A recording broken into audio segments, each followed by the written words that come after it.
Hi, I'm Eric, and welcome to this week's episode of C-Town, where I'll be chatting with Dr. Rob Hulefeld. Dr. Hulefeld is the Chief of Emergency Medicine here at York Hospital and the Director of Walk-In Care. As you can tell, I did not introduce, nor did you hear from my co-host, Kate. Kate Ford is taking a little family vacation this week, and well-deserved.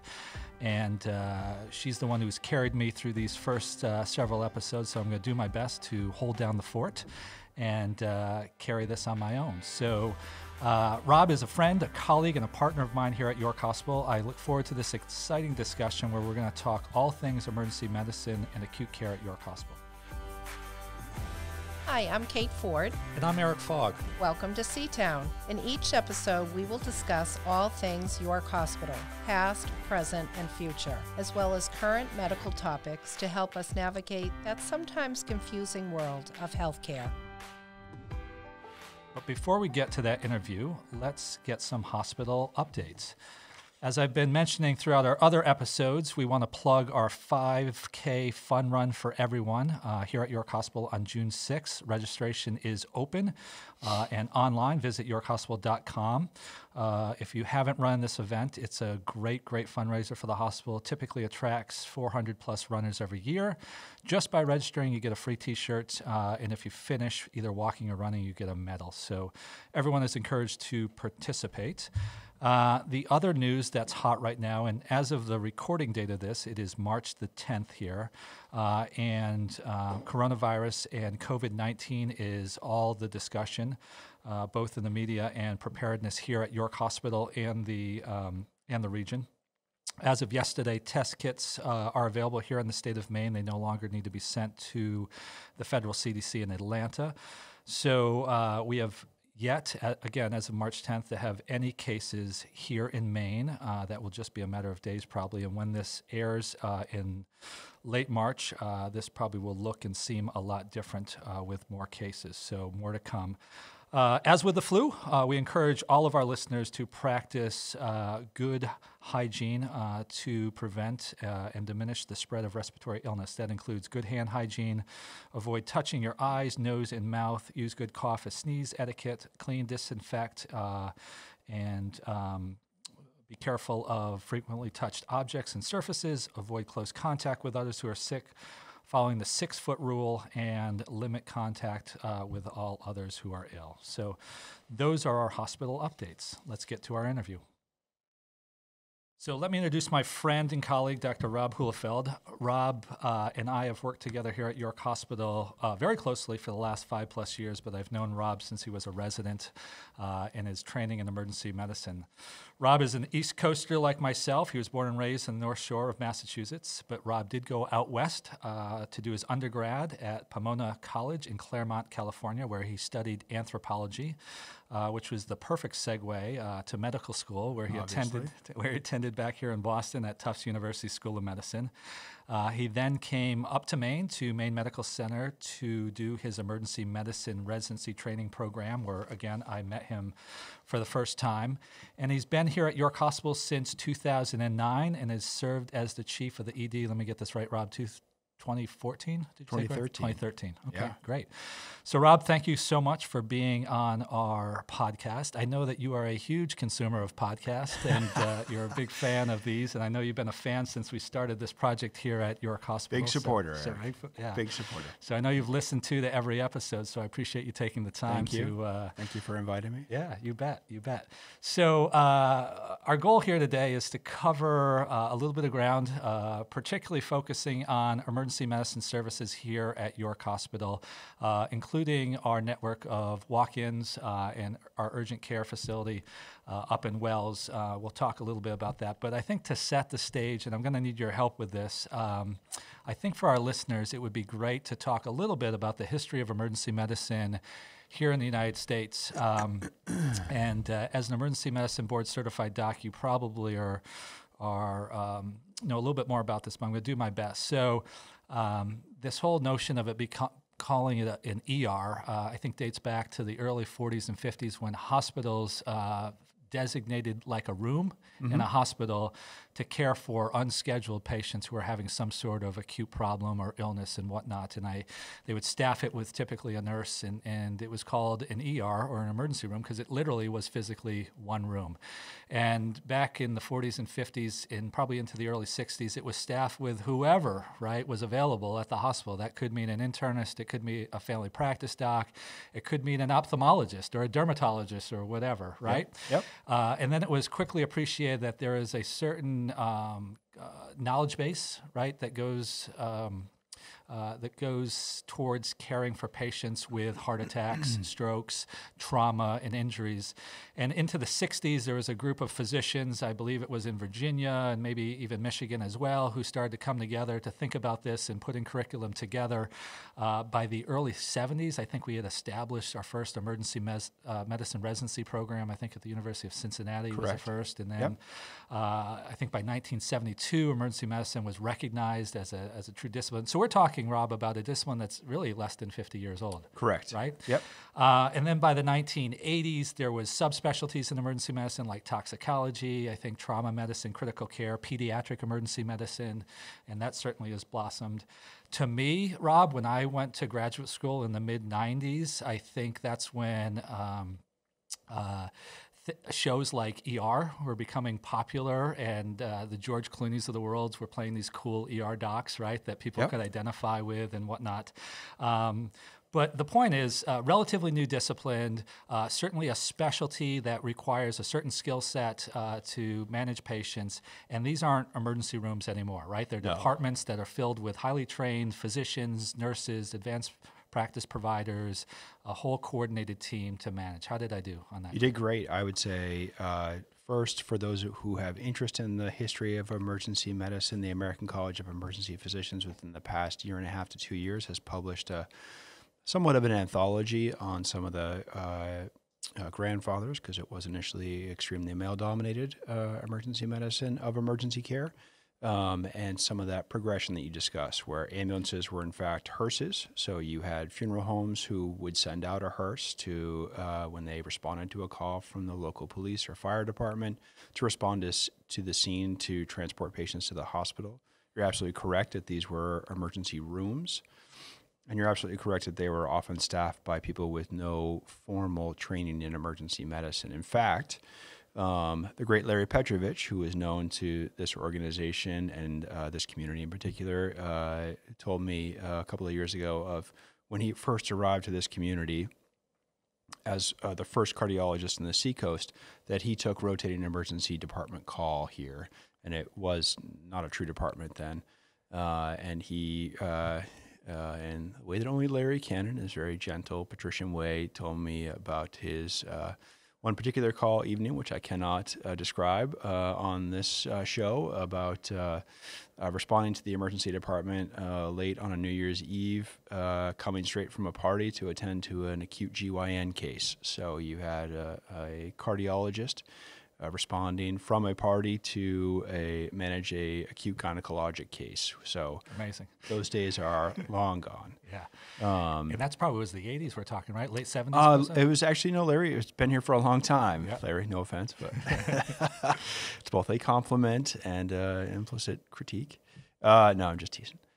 He's been here since I would say the mid-70s. I think Larry arrived here. So I worked with Fred Thaler pretty closely several years ago, and he would share his as a family practice doc who'd been in this community, right, since the 70s, late 70s, early 80s, that Dr. Graziano, Dr. Thaler and others they were on a rotating schedule at the time. They were caring for their patients in their practice, maybe 9 to 5, and then at 5 o'clock would head over and cover their overnight shift in the ED. Yep. And we have several nurses still with this organization that date back to some of those early years in the emergency room. Absolutely, absolutely. And then I would be remiss not to give a posthumous shout out to my late father, who was, I'm somewhat of a rare breed in that I'm a second generation emergency physician. It was pioneers like my father who took a job after a rotating internship in 1969 to 1970, and then was randomly recruited to a hospital in Lynn, Massachusetts to come staff their new emergency department, which was only a handful of rooms.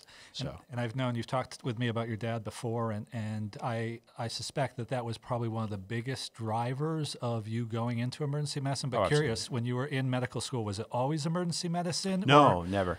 I shouldn't say never, but I was lucky enough to have interest and be good at a few different kinds of specialties. So I think like a lot of medical students, as I worked through medical school and was exposed to different specialties, I would fluctuate from rotation to rotation, convinced that I was going to be a great psychiatrist or a great cardiologist or maybe even an internist.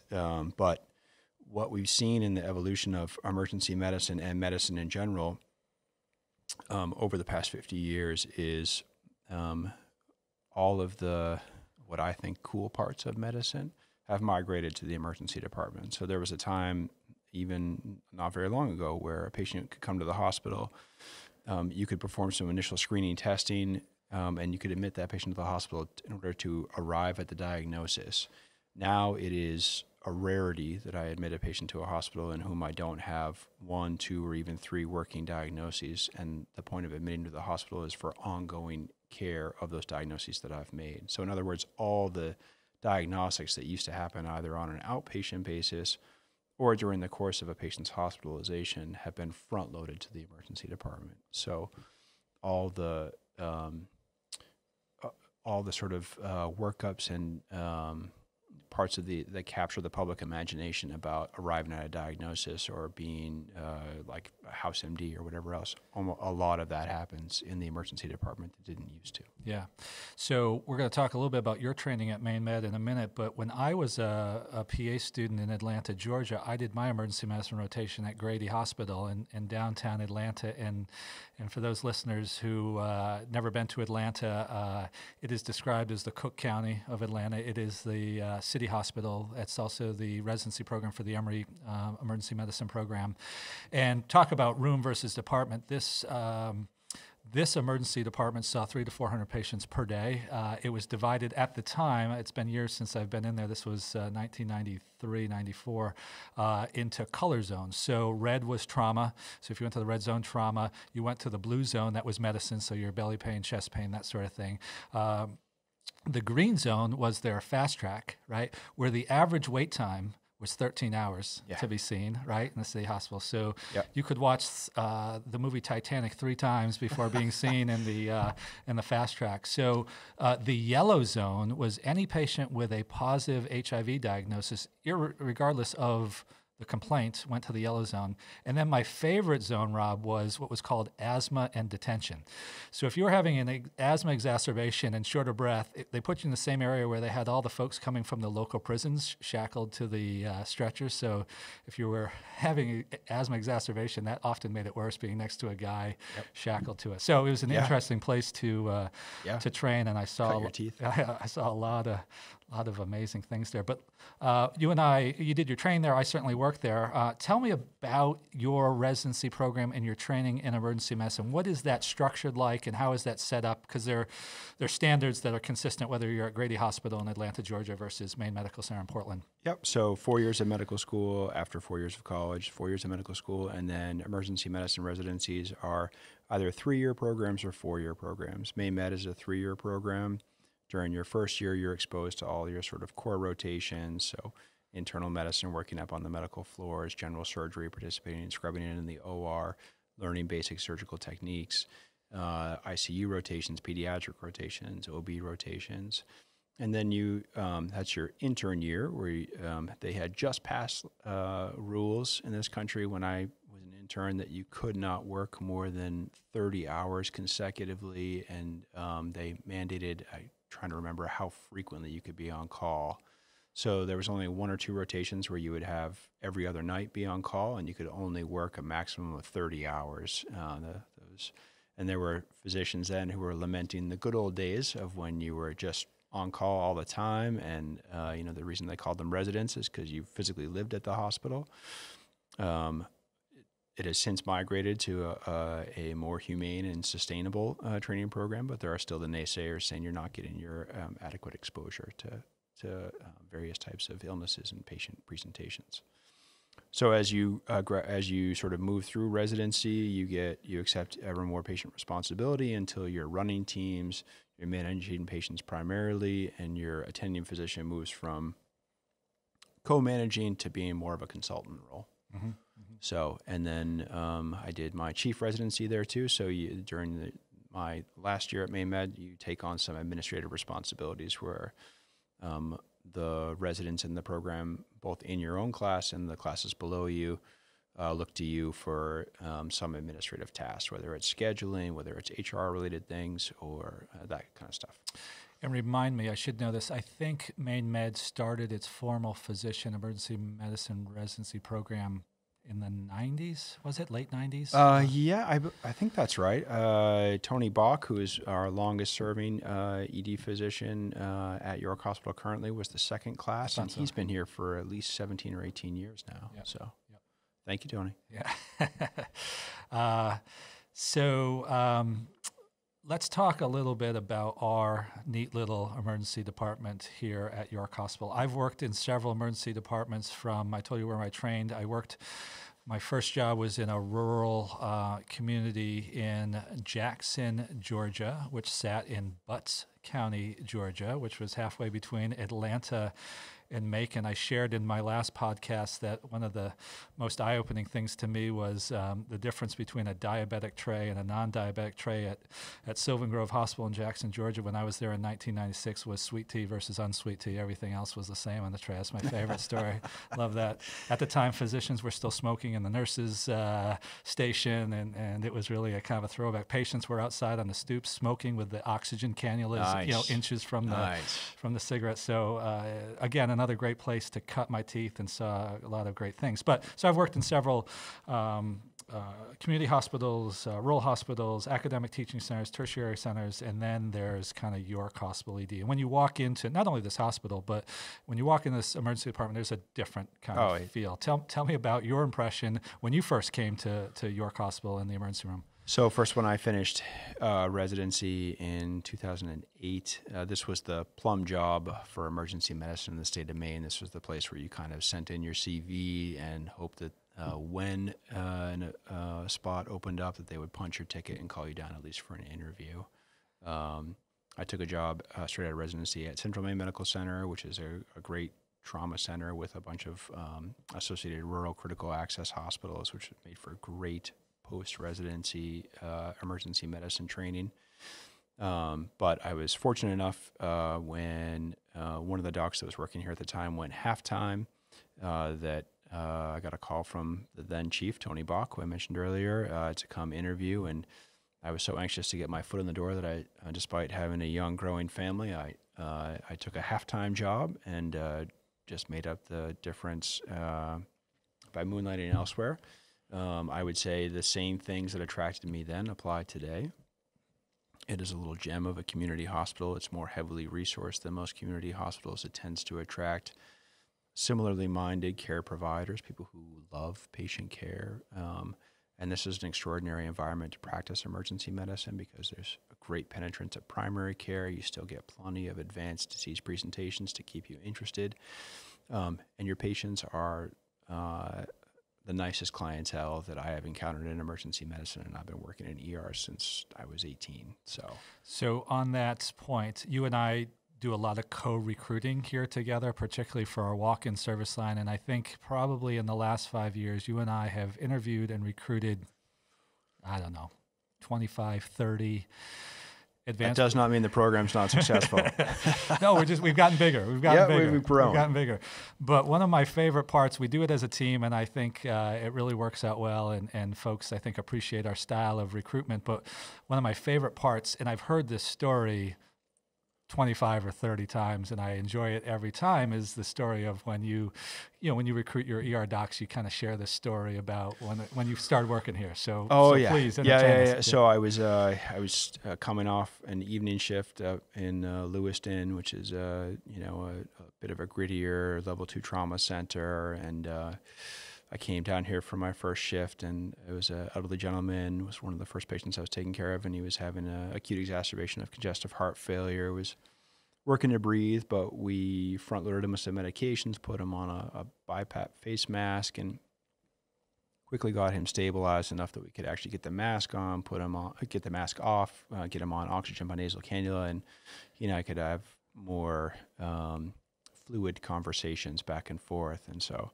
I started going over all his test results and telling him what the plan of care was. I'd be admitted into the hospital. I'd already spoken to his cardiologist. I'd spoken to his primary care doc. And it was pretty clear after a couple of minutes that he wasn't really listening to me anymore. And so I, although a young doc at the time, was still able to recognize that he had stopped listening, and just kind of checked in with him and said, is there something that something you want me to say? He said, well, yeah, my family's coming up. And I interrupted him and said, well, I'd be happy to go over all this information with them too. And he said, well, yeah, I expect you to do that, but they're going to be hungry when they get here.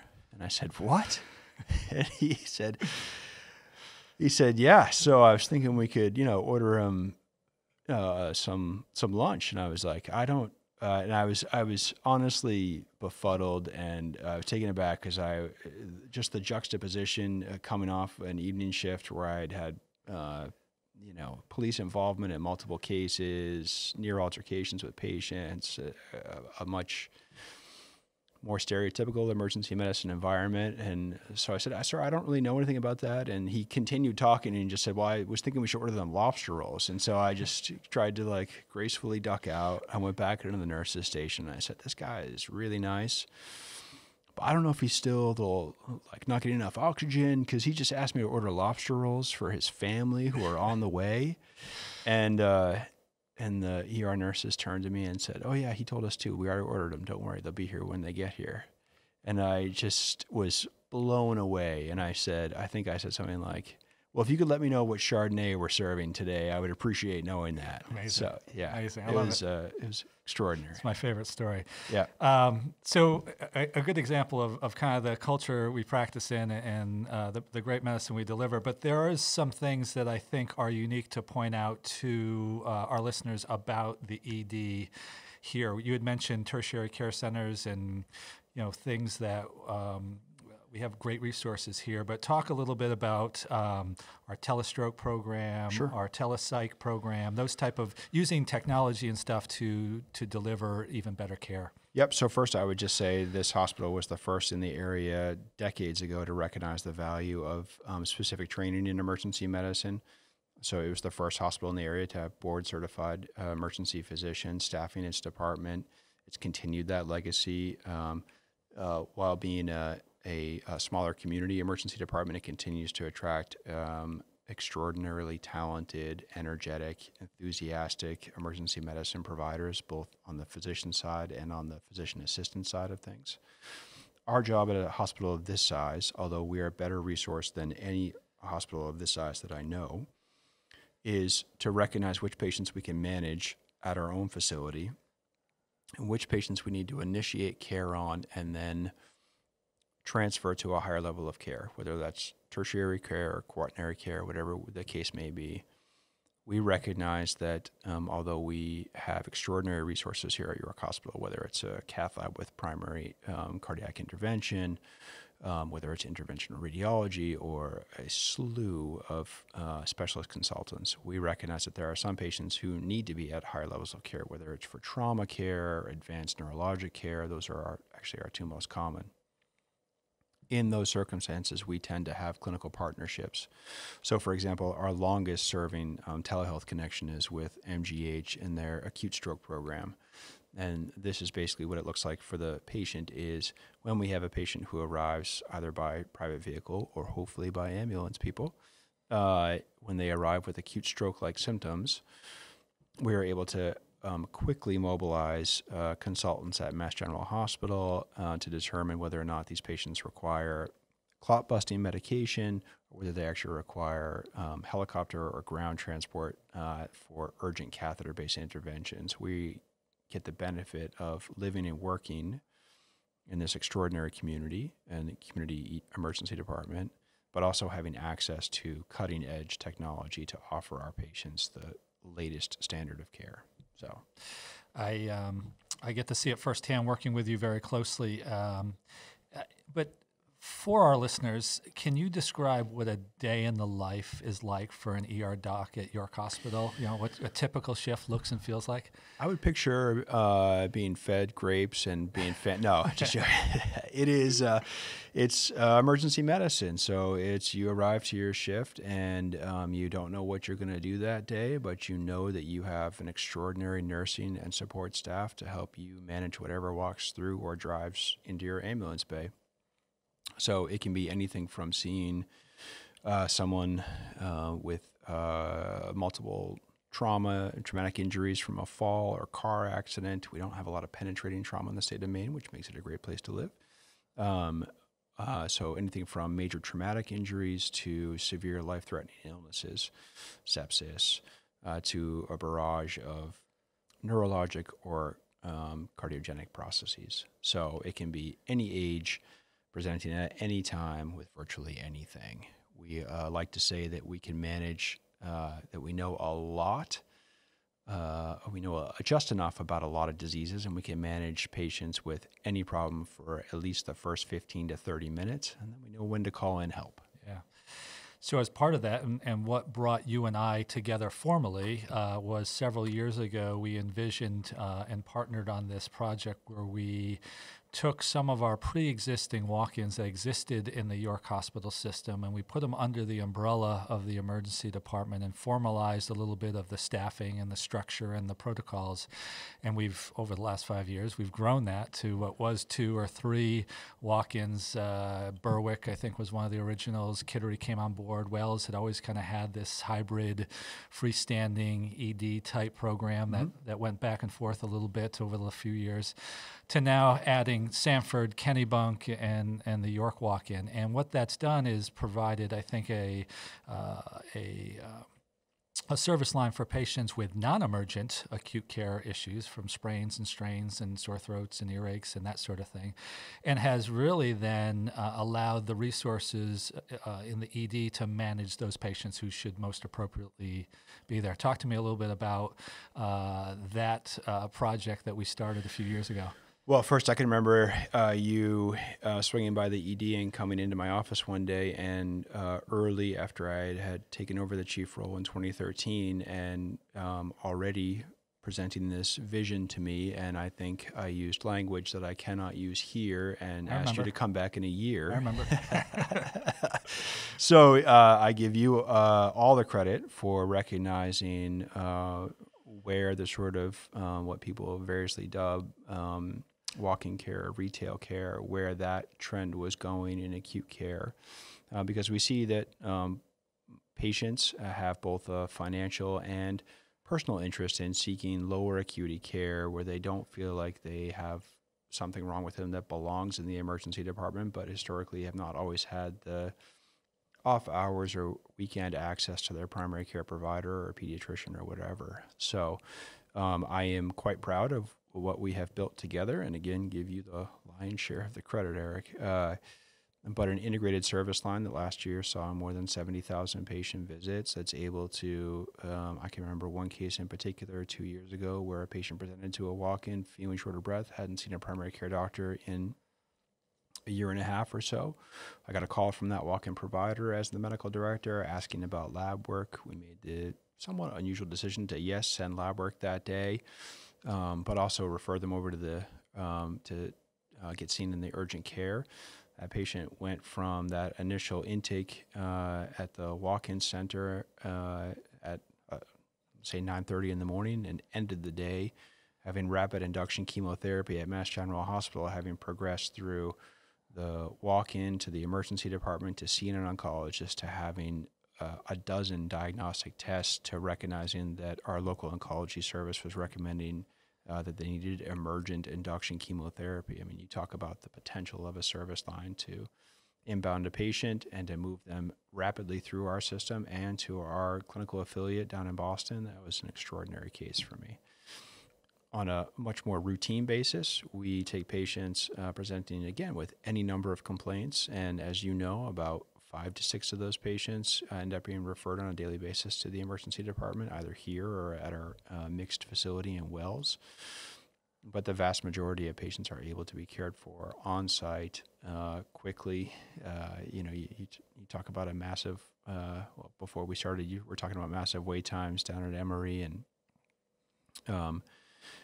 the average door to provider time at any of our facilities is just extraordinary. So I think we offer a great product. Yeah, I like you, am very proud, and certainly couldn't have done it without you and your support. You were hugely instrumental in not only getting this going, but sustaining it and growing it. And I think it's worth mentioning that you and I, our service line doesn't practice in a bubble. We are so integrated with our primary care teams. So patients who are part of York Hospital that come in for care, that information can be disseminated back to their primary care docs. So when they follow up, it's all kind of bundled up and packaged nicely here when you come to York Hospital. And we try to be the anti-retail from that standpoint. Yeah, I think we offer something different than some of your for-profit chains that have since moved into, not into our communities directly, but certainly into the surrounding areas, and not to at all begrudge the care that's provided at those facilities, but it's not York Hospital branded. That's right. It certainly feels different when you come here for care. That's right. So I know you'll find this stunning to believe, but we're almost out of time. And Wow. It went by quickly. But one last question I'll leave you with is, given your experience and given kind of your historical knowledge and whatnot, where do you see the future of emergency medicine at York Hospital? Oh, a strong, bright future. I think whatever well, let me back up and say, predicting any trajectories in medicine right now is a very difficult thing. Healthcare in general, when I arrived at York Hospital, there were many different iterations of community emergency medicine. Those look very different now. The future at York Hospital continues to be extraordinarily bright, and you will see it play, I think, an ever-increasing pivotal role in whatever healthcare comes to look like in the next 5 to 10 years. What a great way to end this interview, and I can't thank you enough for not only being my partner, but for joining me on this podcast. Thank you. I joked Kicking and screaming. That's right. That's right. So thanks again, Rob. I appreciate it. Thank you, Eric. So typically at this time in the podcast, I have a little wrap up with my co-host, Kate. We kind of go back and forth about what we learned and what we enjoyed about the podcast. But since I'm flying solo, I'll share with you that I really looked forward to this discussion with Rob. Rob is, like I said, a personal friend and a partner. We work very closely together, but it was a great summary and discussion about emergency services here at York Hospital, a little bit of the history, a little bit of the background, a little bit about the current state with our networked walk-ins and emergency department, and Rob's perspective on the bright future. So I hope you enjoyed this conversation. If you did, certainly, if you haven't already subscribed to our podcast, that is going to be the end of this week's episode on C-Town. Please follow us on Instagram at C-Town Podcast. Thanks again for listening. Thank you for listening to this episode of C-Town. We hope you found it of interest and would love to hear from you about topics you'd like to learn more about. Be sure to subscribe wherever you listen to podcasts. You can also find episodes by clicking C-Town button on the homepage of yorkhospital.com. By listening to this podcast, you're agreeing not to use this podcast as medical advice to treat any medical condition in either yourself or others, including but not limited to patients that you are treating. Consult your own provider for any medical issues that you may be having. C-Town is a production of Darcy Creative in collaboration with York Hospital. Copyright 2020.